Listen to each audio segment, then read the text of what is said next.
met Daisy in an animal shelter in Ontario, and it was love at first sight.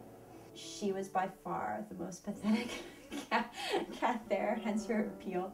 She was about 3 months old, just a little baby, and she had a broken leg, and she had just been out of surgery. Her leg was pinned. So when I saw her, I knew I had to have her, and I brought Daisy home, and everything was great. A couple years later, Daisy's leg that was pinned started clicking, and the bone that she had broken, when it was repaired, it didn't fully heal. Daisy was diagnosed with something called osteomyelitis. It's basically a really, really nasty bone infection. If it's unable to treat, it will essentially poison her bloodstream, and ultimately it would kill her. So at that time, the veterinarian said to either amputate her leg or put her down. So I called my dad, and he helped me pay for it, and her left hind leg was removed.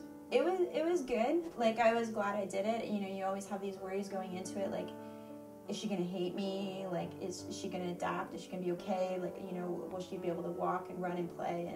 And at that time, I mean, I didn't really know of other animals that had gone through an amputation. I didn't know how I would feel about her afterwards. Like, could I take care of sort of a special needs cat? And I certainly didn't anticipate where we are today.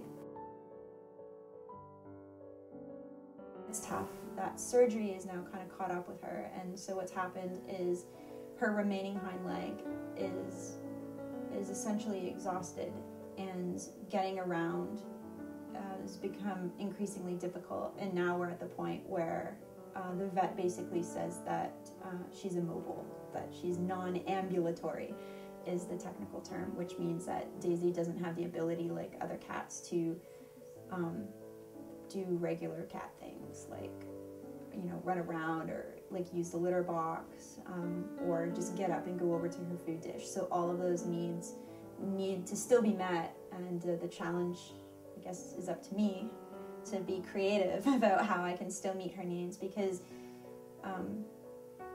Daisy's still there, like upstairs, right? And people will say to me, oh, you know, she can't walk, just put her down and kill her.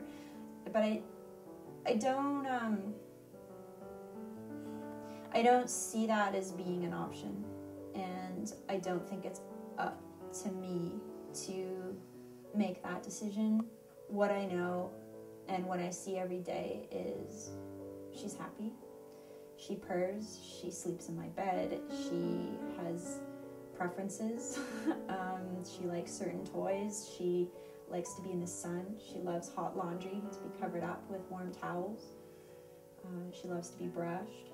Everyone has sort of their own little special needs, I guess, in some ways, and she has hers. I like to think we're a family, and we deal with it. We deal the best we can with it. I probably owe about $15,000 on the line of credit. Daisy can be at the vet up to 4 to 5 times a month, and it's $300 a pop minimum. You know, if we need medicine, if we need injections. I work full-time for a nonprofit, and I also have 2 other jobs I tend to juggle on the side. When I adopted Daisy, when she was a little baby kitten, you know, even though I was pretty young at the time, I think I was like 18 or something, I made a commitment. I mean, I made a commitment to adopting her that I would be the caregiver for her life. And dude, like cats live until, you know, up to 20 years of age. And so I have an obligation to see that through. I think that the way you spend money is a reflection of your values and your priorities. That's it. That's all that it is. It's just an extension of that. So for some people, that means, you know, a nice place to live. It means a vacation. It means a nice car. For me, it means that I get to spend more time with my girls, and I love them. And I just want to know that I did the best I can. When it comes to say goodbye,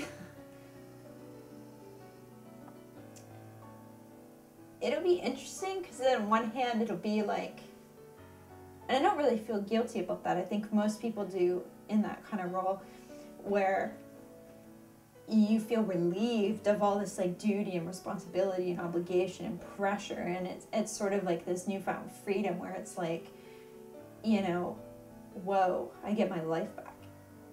I'm just watching like sit here. But yeah, like I totally break my heart. But I mean, that's okay, and I accept that, and I have photos and videos, and you take comfort in those memories, and you know, I think like everybody that has spent time with an animal and has really connected with their personality and character, Toys? you just can't help but like this, you know, this big bond.